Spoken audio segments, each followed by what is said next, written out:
पुढे 2-3 शॉट घेतल्यात आता. अजून ते लोक सांगतात तसे घेत चाललं. गरम खूप होत आहे, ह्युमिड वातावरण पूर्ण.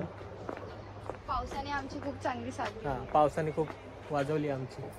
आणि हा आहे माझा लूक. कसं वाटतंय? माझा पण बघा. आवाज येतोय की नाही माहित नाही, पण खूप सुंदर शॉट आलाय. आमच्या फोटोग्राफरनी जो शॉट सांगितलाय खूप सुंदर शॉट काढलाय. फोटो जरा दाखवता का? अगर आपको दिख रहा होगा तो बहुत अच्छा शॉट है. क्या लग रहा है दीप्ती? बहुत अच्छा आहे. ब्लर झालीस रे? तू ब्लर केलीस मला. नाही आता बरोबर आहे.